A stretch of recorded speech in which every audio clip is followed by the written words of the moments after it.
Кыргыз Республикасынын жарандары катары Конституциянын толук кандуу ишке ашырылышына, анын сакталышына баарыбыз милдеттүүбүз. Бул жерде бир эле милиция кызматкерлери же башка коопсуздук кызматкерлери эмес, биз баарыбыз мыйзамдуулуктун, Конституциянын сакталышына баарыбыз милдеттүүбүз. Ошондуктан биздин Кыргыз Республикасынын жараны башка өлкөнүн атайын кызматтарынын өкүлү катары ошолордун колу менен уурдалып жатат. Бул жаман, өтө жаман прецедент.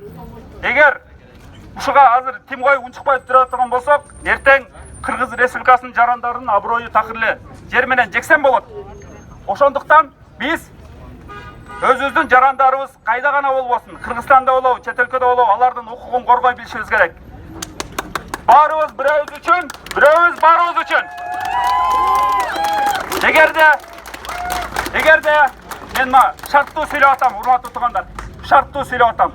Эгерде Кыргыз жетекчилигинин бул жерде тиешеси бар болсо, мына сөмөйүм кезеп сүйлөп атам. Кыргыз жетекчилигинин бул жерде тиешеси бар болсо, эртең билинип калса, ачыкка чыгат буюрса, мындай нерсе бар болгон орун алган болсо, анда өзүңөр жаман эле болуп каласыңар. Тажиктер кол басып, агрессия жасап атса унчукпай тургандар, эми могул жерде эч нерсеге мындай зыяны жок, эч кимге зыяны жок. Орхан Инандынын уурдалып кетишине жол берип атасыңар. Тиги жакта Баткенде канчалаган адамдарыбыз жөн өлтүрүлдү. Куйруңарды көтөрүп койгон жоксуңар, былтыйып унчуккан жоксуңар, репарация талап кылган жоксуңар. Силер баардык Кыргызстандын жарандарына бирдей тегиз мамиле жасашыңар керек. Эгер жетекчиликти алган болсоңор, силер 6,5 миллиондун баарынын жоопкерчилигин алган болуп эсептелесиңер. Эгер болдук, биз бийликке келип алдык, калганы менен ишибиз жок, каалаган өлкөнүн өкүлдөрү келип алып бизде операцияларды жасап кете берсин дей турган болсоңор, силер ага жол бере турган болсоңор, анда кечирип койгула. Силер эч ким эмессиңер. Вы просто всего лишь самозванцы. Мы знаем, как проходили выборы, как проходил референдум. Биз айталы, бул киши легитимдүүлүгүңөрдү ойлонуп койгула. Легитимдүү эмессиңер биринчиден. Экинчиден тура эмес жолго барып атасыңар. Орхан Инандыны бошотуп койгула. Орхан Инанды ким похищение кылды, барбы маалымат? Орхан Инанды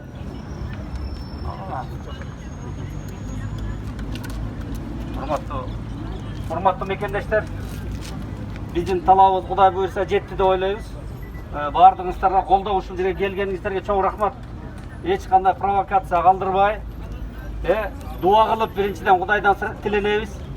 Экинчиден Кудай таалам булардын жүрөгүнө жеткизип, биздин бир туугандан да жакын болгон агайыбызды бошотуп берсин. Талабыбыз ошол. Бул жерде турабыз, азыр тынчтык менен тарайбыз буюрса. Макулбу, рахмат баардыгыңыздарга. Урматтуу окуучулар, чоң рахмат. Чоң рахмат. Урматтуу Аргумент ТВ каналынын көрөрмандары, дагы бир жолу эскерте кетели.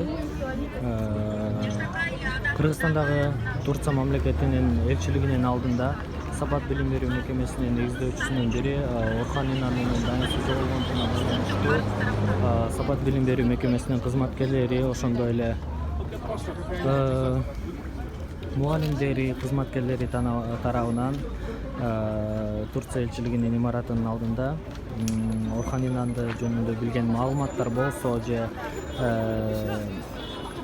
анын азыр кайда экендиги жөнүндө маалымат берсе, ошонун баардыгын элдин алдына чыгып, ошол жөнүндө кенен маалымат берүүсүн талап кылып, ошондой эле Орхан Инанды табылсын, ал кыргыз жараны деген өздөрүнүн талаптарын айтышууда.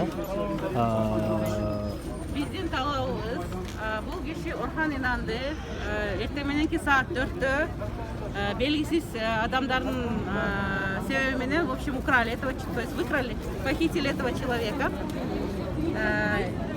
И есть сведения о том, что этого человека похитили спецслужбы Турецкой Республики.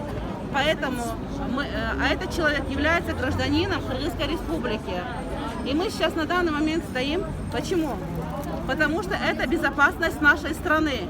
И мы просим наше правительство, чтобы посодействовали именно, чтобы нашли этого человека, чтобы мы тоже были уверены, что мы живем в безопасном правовом государстве. Мына келген елдердің Өзүңүздөр көргөндөй бул жакта көпчүлүк адамдардын жалпы негизинен талабы өзүңүздөр жогоруда уккандай талаптар болуп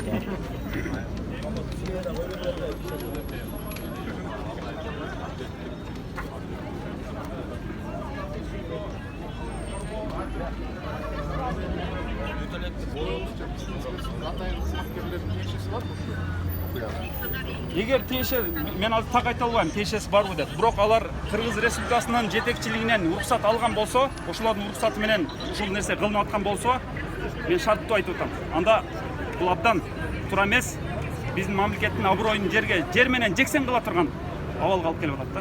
Түрк өкүлүнөн чыктыбы бирөө? Эч ким чыккан жок. Эч ким чыккан жок. Бирок талап кылдыңыздар. Талап кылдык. Эми эмне кыласыңар? Дагы митинг кыласыңар? Бул жерде билбейм, азыр мына стихийный эле мына уюштуруучу жок. Көргөн келип эле уюштуруп атат. Кимдер катышты буяка? Бул жерде көбүнчө ата-энелер. Ошо сапат мектептерде мен 2 балам окуйт, 3-чү баламды окутайын деп атам. Андан аркы кадамыңызды билбейсизби? Эртең байланышабыз, кеч сүйлөшөбүз. Могу Садыр Нуркожо уулу Түркияга сапары бар жакында, Түркияга. Балким ошол жака белек катары берилүү деген дагы мындай божомолдор, такталбаган маалыматтар чыгып атат. Бирок далилдер жок. Далилдер жок, бирок саясий жактан алып караганда ошого эле алып барып атат. Эрдогандын алдына бош барбайын деп атат да. Эгер өзүнүн жаранын курмандыкка чалып ошондой бара турган болсо, анда бул бийликтин күнү көпкө созулбайт. Өзүңүз тааныштырып кетсеңиз. Мен Кыргыз Республикасынын жараны, Кыргыз Республикасынын куралдуу күчтөрүнүн катардагы жоокери Исаков Гүлжигит. Башка версиялар бар. Азыр негизги 3 версия бар. Айыптагандан башка версиялар болушу мүмкүн мисалы. Айтып атпайбызбы, биздин Кыргыз Республикасынын бийлигинин катыштыгы барбы жокпу азыр аны далилдей элекпиз. Бирок бул кыңыр иш 40 жылда дейт, бул жакында эле чыгат. Эгер ошол далилденип кала турган болсо, бул бийлик көпкө созулбайт. Ушу уюштурмалуу кылмышкер топтор ушуну кылды деген азыр маалымат келип атат. Ошондо угрозалар болуп турага. Мындай да. Выкуп кылабыз деп. Жок, мындай нерсе бар да. Алар деле бийликтен коркот. Орган кызматкерлеринен коркот. Алардын уруксаты болмойын эч нерсеге барбайт. Демек, мындайга барган болсо, бул жөн эле бул деталь да, техникалык деталь. Аны бир кылмышкерлер урдадыбы, уюшкан кылмыштуулар урдадыбы, же атайын кызматтын өкүлдөрү урдадыбы, ал айырмасы жок. Ал деталь да. Бул жерде буйрук кимден кетти деген сөз. Ошол. Бирок азыр Садыр Жапаровду уктуңуз да, ал буйрук бериптир, ГКМБ менен МВД буну түзмө-түз контролго алып, бул суроону анан батыраак тапканга аракет кылалы деп. Күтүп турабыз. Эми бул киши көп эле нерсе убаданы берген, бирок убадалардын баарынын аткарылышын биз көрбөй эле турабыз да. Электр энергиясы боюнча 6 айдан кийин түшүрөм деп нарындыктарга айткан болчу, түшүргөн жок. Башка толтура убадаларды берген. Биз кайсынысына ишенели? Убадаларын аткарбайлы да. Хорошо, рахмат. Байке, сиз ким болосуз? Мен Кыргыз Республикасынын жараны Гүлжигит Исаков болом.